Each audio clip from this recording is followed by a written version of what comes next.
Esta imagen me ayuda a mostrar lo que es nuestro GPS. Nuestro GPS de ubicación psicológica está formado por dos partes. Por un lado tiene un reloj y por el otro lado tiene una brújula. La brújula pues nos habla del espacio, ¿no? Y está representado por este instrumento que apunta a lo que llamamos el norte.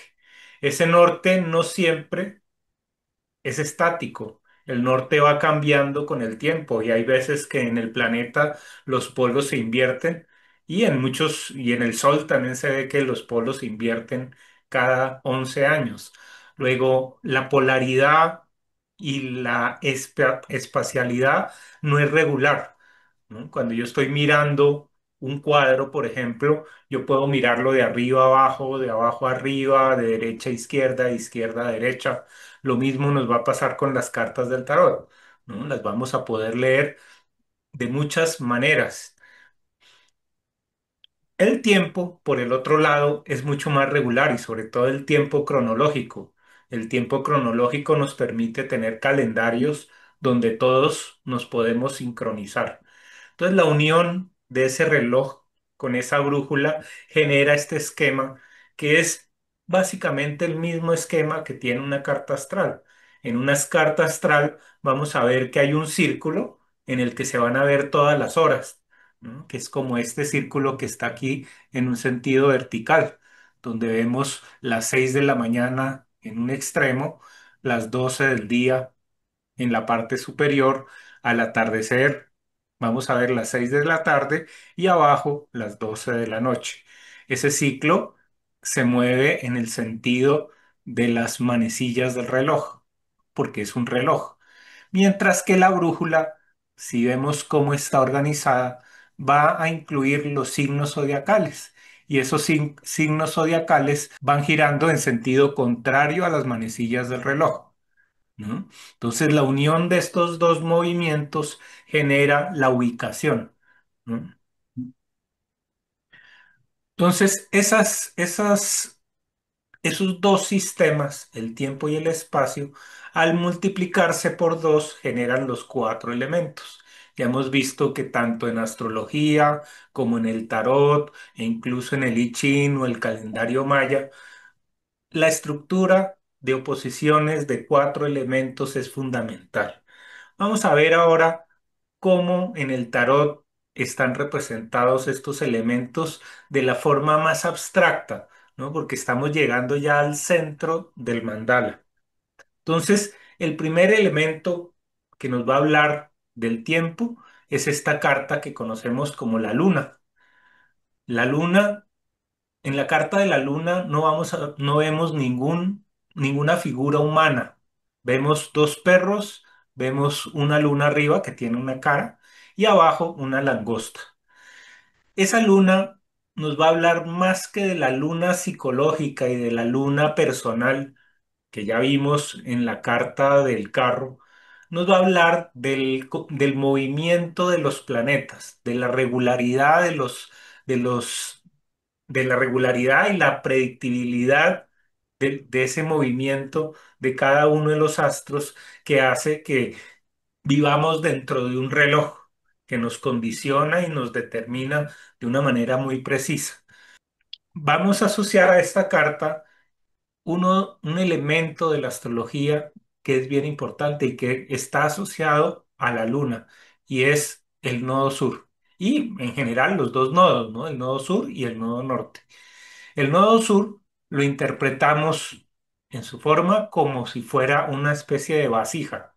Esa vasija nos va a mostrar todo lo que nosotros heredamos de nuestros antepasados y heredamos a un nivel genético, ¿no? Y a un nivel transgeneracional.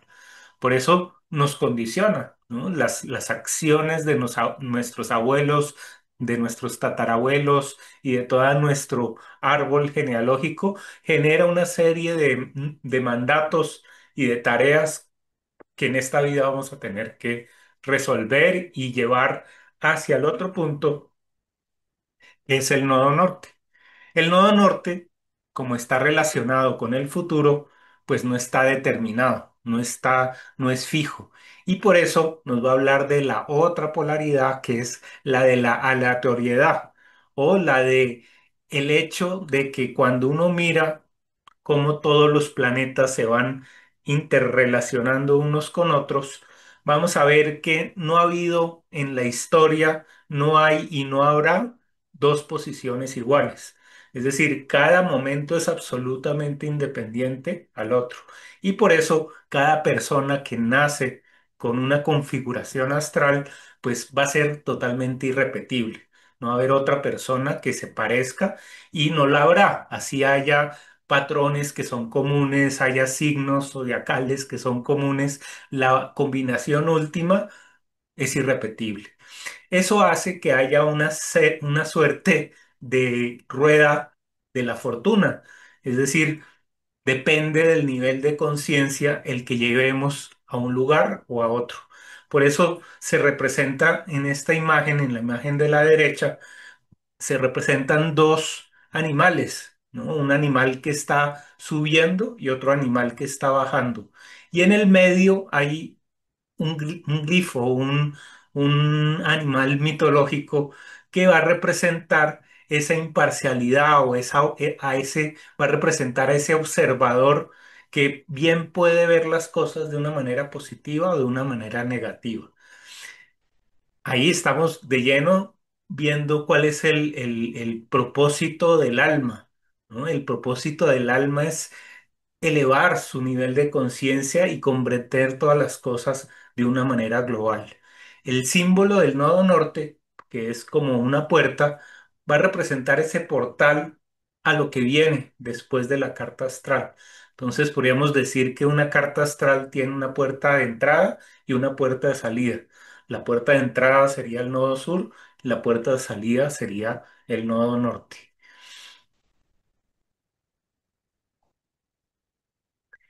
Luego vamos a ver una serie de cartas que ya van a mostrar al ser humano, ¿no? Porque en las dos cartas que vamos a representar como los nodos no hay ningún ser humano, ¿no? El ser humano aparece primero con la carta que en el tarot de Marsella viene con el número sin número.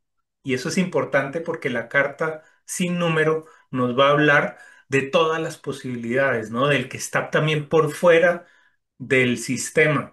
Y también nos va a representar al observador, ¿no? ¿Quién es este personaje, ese yo que está observando lo que sucede alrededor?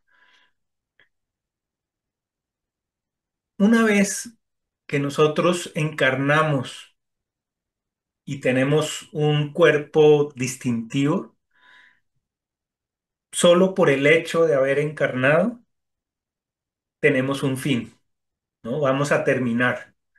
Y ese fin es cíclico. La persona nace y muere, y después de que muere, vuelve a nacer.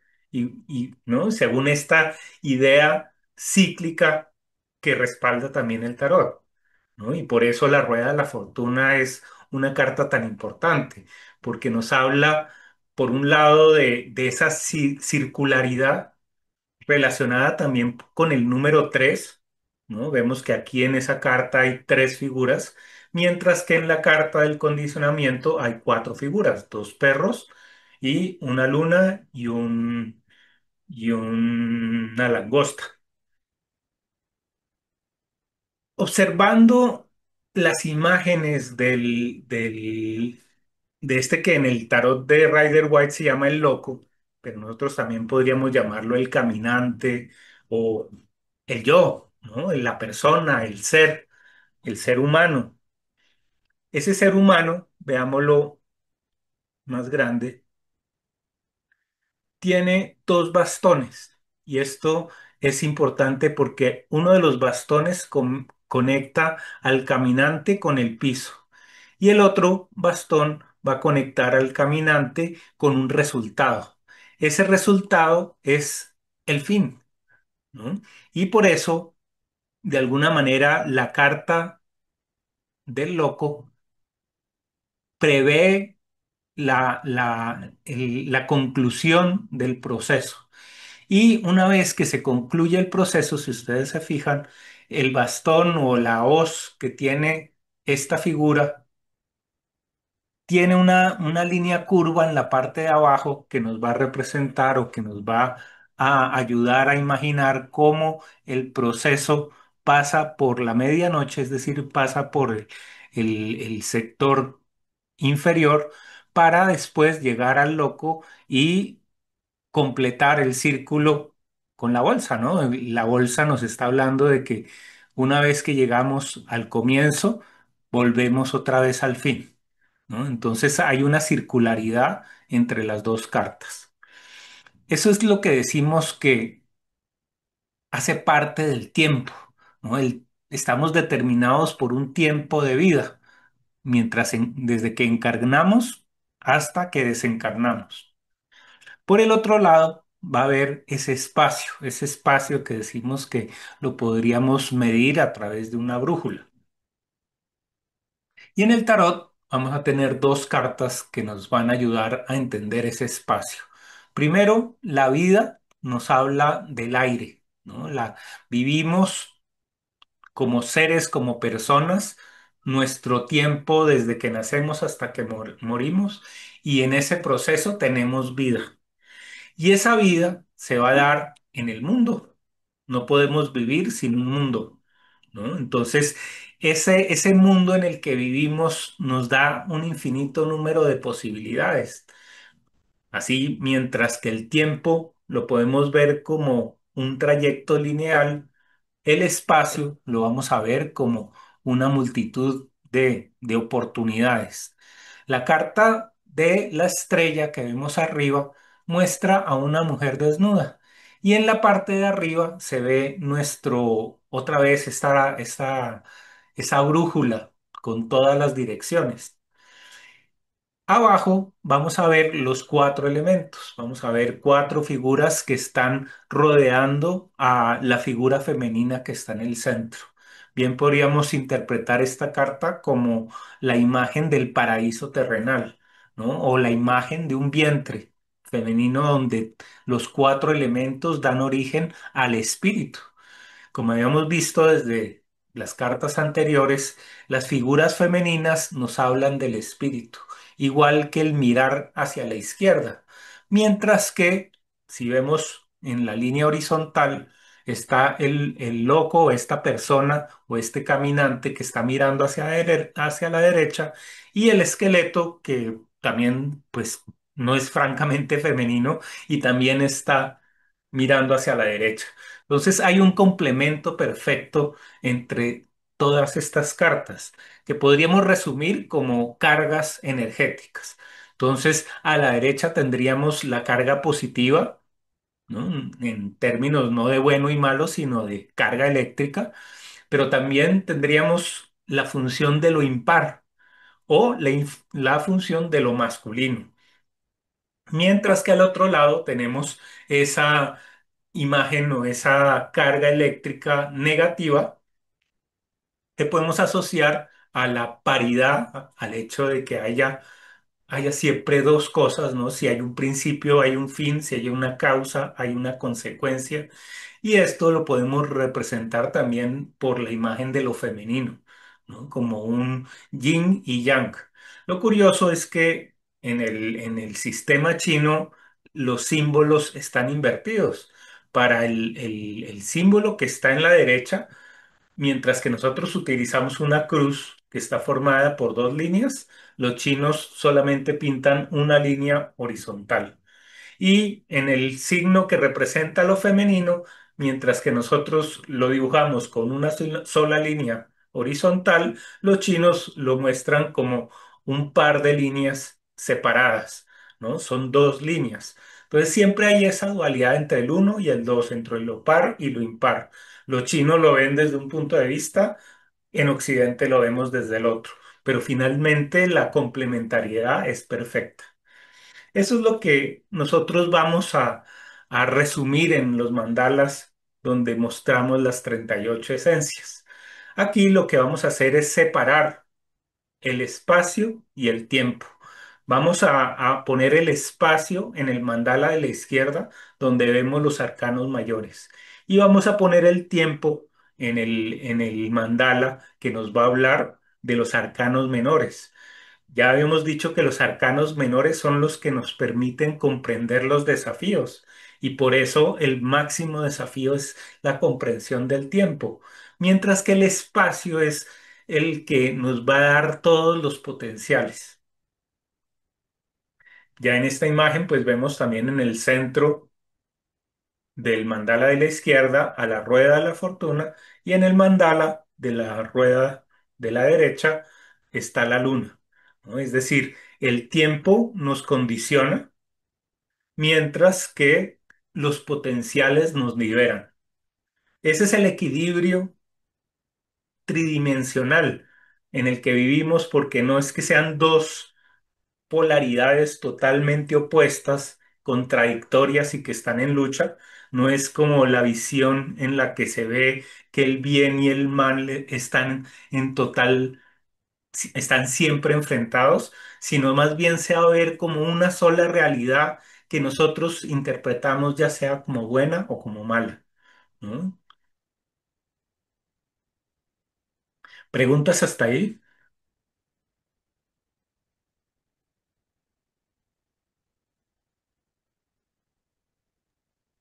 Cuando tú hablas de mandala, ¿nos vas a dar un mapa para enmarcarlo, así como nos estabas mostrando en el primer slide?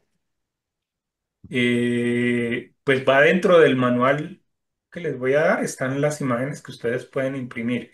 Ya si quieren un mandala más grande, pues hablamos y lo podemos mandar a imprimir ya Ah, por ok, pedido, ¿sí? Para tenerlo grande. perfecto. Gracias.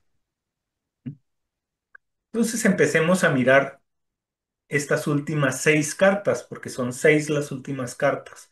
Y para que avancemos más rápido, vamos a mirar las esencias o los aromas en la clase entrante para concentrarnos en la comparación, en la relación de estos 6 elementos, ¿no? 2 centros y 2 pares, uno a cada lado. Entonces comencemos con la que conocemos como la rueda de la fortuna. La rueda de la fortuna en el tarot de Marsella es la carta número 10. Y el número 10 ya hemos dicho que está formado por un uno y un cero. El cero representa el círculo y el uno representa el movimiento. Luego este es el primer movimiento después de haber dado la primera vuelta, ¿no? Para nosotros, esta carta va a ser la número 19, es decir, el centro del mandala. El 19, esa posibilidad de llegar a ese número que es mágico, el número 9 siempre que se incluye en alguna suma, ¿no? En todas las numerologías no altera el resultado, es decir, al final vuelve a dar el mismo número sin necesidad del 9. Es decir, si yo sumo 9 más uno me va a dar 10 y 10 pues es un uno y un cero, es decir, vale uno. El 9 siempre que se junta a otros números en la suma de sus partes, pues no altera el resultado. ¿Qué dice esta carta? Esta carta tiene varios elementos. En el centro está esta rueda. Esta rueda tiene tres ejes, tres ejes que van a corresponder perfectamente a los tres ejes del espacio, ¿no? El espacio tiene esa tridimensionalidad, ¿no? Y cuando hablamos de tridimensionalidad, hablamos del número 3. Y esa tridimensionalidad está adherida a una palanca que hace que esas tres dimensiones estén en permanente cambio y que cada una de ellas empiece a tener un personaje representante. Entonces, una de las dimensiones nos va a hablar de lo que sube, otra dimensión nos va a hablar de lo que baja y la otra dimensión nos va a hablar de lo que está al frente y atrás, ¿no? El eje frontal, posterior, el ascendente y el descendente. Esa rueda está apoyada en dos grandes bastos, en dos columnas, que se apoyan a su vez en dos cimientos, que a su vez están unidos por otras dos varas, ¿no? La dualidad está apoyando esta estructura de movimiento y está apoyado en unas líneas que bien podrían representar el aire o a veces podríamos verla como el agua, ¿no? De todas maneras, el aire o el agua decimos que son el eje vertical y nos va a hablar de ese espacio, ¿no? Que es la misma idea de la que nos habla la brújula. Luego, la rueda, nosotros también la podríamos llamar la brújula, ¿no? Y es una brújula que depende de la conciencia. Muy interesante, Sergio. No sé si como yo no he estado no he visto todas las charlas completas, pero veo que tienes el elemento del dado. Es Sí, como para también hacer de forma oracular, sí, lanzar el dado y que uno sea como lo correspondiente al desafío y el otro como al potencial, porque veo que uno es sí. negro y otro Exacto. blanco. La idea es que el dado tiene 20 caras y el mandala tiene 19 campos, 19 espacios. Luego, si el dado tiene 20, pues tenemos un cero, ¿no? Mm. O sea, el dado puede caer en el número 20 que no correspondería a ningún espacio, ¿no? Entonces, cuando no corresponde a ningún espacio, sería el equivalente a que está cayendo en el centro entre los dos mandalas, que es el centro-centro, ¿no? Entonces, con dos dados, pues podemos ubicar todos los elementos del tarot de 38 cartas, más ese cero, ese punto que une todo, ¿no? Que representa el infinito. El infinito, sí. Entonces, Ah, qué es todo. chévere. O sea, aquí no se escapa nada y es mucho más grande que en la astrología. La astrología tenemos 12 campos y el centro del mandala, podemos decir, pero acá hay 19 en cada uno, ¿no? Más un 20 central que nos habla del todo, ¿no? Ah, muy bonito, sí. Tenemos que hacer unos Entonces, ejercicios pues, pues para eso es con esa lanzada. claro, y para eso pues quiero también hacer el siguiente curso, pues trata de eso, ¿no? De cómo podemos tirar el tarot con las cartas, pero también con dados, o también con la astrología. O sea, podemos hacer aquí, ya con este esquema, podemos pasar de un idioma al otro, entendiendo exactamente cuál es el significado de fondo, no dependiendo de la imagen en sí de cada una de las cartas, sino del concepto que representa, ¿no? Entonces sabemos que hay unos elementos de tierra, unos elementos de fuego que pueden estar en su versión de potencial o en su versión de desafío, ¿no? Y que tienen todos los matices. Para mí esto es una esfera como, ¿no? Esa bola de cristal que lo contiene todo y en lo que se refleja todo. No hay nada que pueda suceder que no esté en este mapa. ¿Sí? Entonces, si sabemos esto, pues ya después aprender I Ching, aprender astrología, aprender tarot, pues queda más fácil porque ya sabe qué significa, ¿no? Y sabe que eso que significa, pues se puede pintar de muchas maneras. No, no es que, esta carta significa esto en el tarot, pero es totalmente diferente a lo que hablaron los del I Ching, los chinos en China, ¿no? Acá ya vamos a poder decir es como una piedra roseta, ¿no? Donde vamos a poder decir, esto mismo se dice de esta manera en Oriente, se dice de esta manera en Occidente, se dice de esta manera en el norte, se dice de esta manera en el sur.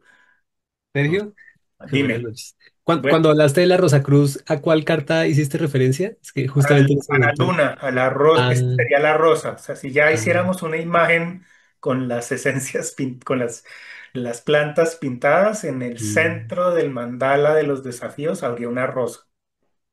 Y en el centro del mandala de los potenciales estaría el incienso. ok. Entonces, meditar uno con una rosa e incienso lo lleva a uno a ese centro, ¿no? a ese cero, ¿no? Y esa rosa también es como los chakras, ¿no? Cada uno de los chakras se pinta como una especie de rosa, como una flor, ¿no? Que tiene un diferente número de pétalos.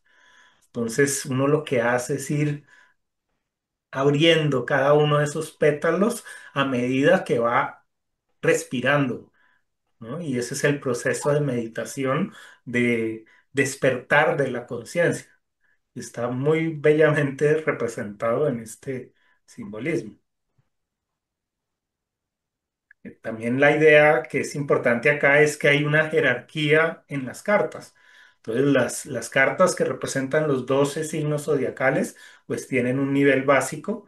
Después, las cartas que representan a los elementos contienen toda la información de la tercera capa y los duales, ¿no? El loco y el mundo, la vida y la muerte son parte ya de la máxima potencia y pues la que está fuera de concurso son los dos centros, ¿no? Que ya tienen un mayor nivel de intensidad y si quisiéramos habría el centro de los dos mandalas que es el máximo, ¿no? Es el infinito. Entonces acá ya no hay una visión horizontal de todos los potenciales, sino ahí es una pirámide donde, ¿no? Hay energías en todos los niveles. Sergio, ¿y qué nos recomiendas? ¿Imprimirlas y para poderlas integrar y como hacer el ejercicio para que, pues sí, Sí, se nos vuelvan como más, el más primer paso, naturales, yo diría más... que el primer paso Ujú. ¿Qué nos recomiendas? es volver a ver todo lo que vimos, Todo. Ajá. carta por carta, coger los aromas y aprendérselo con el aroma. Es Ujú. importante ese ejercicio de inventarnos la manera de fijarlo en el inconsciente, porque ya en el siguiente curso vamos a empezar a combinar. Entonces vamos a sacar la carta de la templanza y la carta del paje de copas. Y Ujú. a ver, ojalá nos sepamos los significados para que podamos jugar y podamos Claro, hablar y claro. podemos ver la diferencia de interpretaciones, ¿no? Si yo la interpreto de Ujú. una manera, la otra persona, si ya ha hecho su trabajo, dice, pues a mí me parece esto otro y eso va a ser lindísimo. Ya. La Ok. idea no es que todos sepan cómo yo interpreto y se lo aprendan y terminemos todos interpretando igual porque sería desastroso, ¿no? Sino al contrario, que hubiera discusión y que hubiera Polémica. Ujú. polémica, sí, diálogo sería el ideal, ¿no? Porque es imposible que esto genere acuerdo al final, o sea, cada persona tiene que ver las cosas de una manera diferente y ahí es donde nosotros aprendemos, ¿no? Sobre lo que no podemos ver, ¿no? Porque nosotros podemos ver en un sentido, pero no podemos ver lo que tenemos a nuestra espalda. Y es la otra persona la que puede ver lo que tenemos en la espalda. Entonces, si cada uno puede hablar con franqueza de lo que está viendo, sin necesidad de pelear para decirles que mi visión es la que es correcta, usted es el que está volteando, ¿no? ¿Por qué será que todo el mundo va en contravía?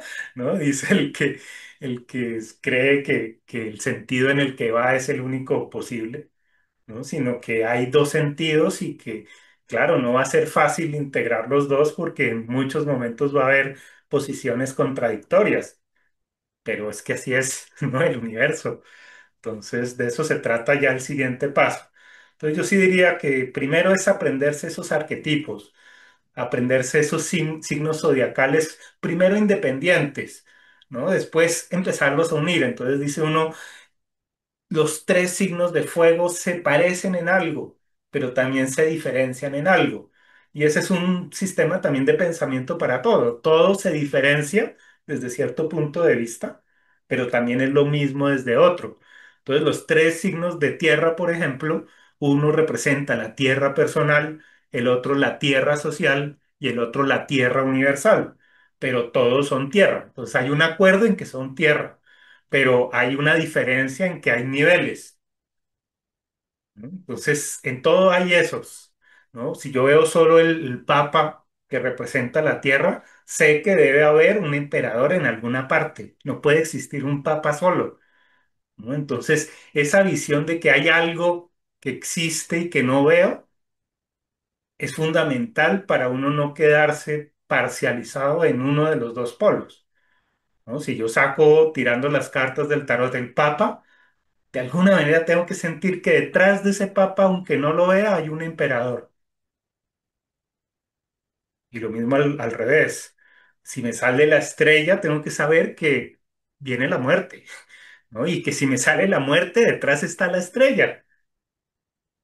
Sí, si me sale la muerte y me quedo en la muerte, pues es la muerte, ¿no? Y como que todo se acaba y entra uno en crisis y entran, como vemos, en el miedo. ¿No? Uy, me salió la muerte. Pero eso ya es una parcialización. Si yo veo la muerte unida a la vida, esa es otra lectura.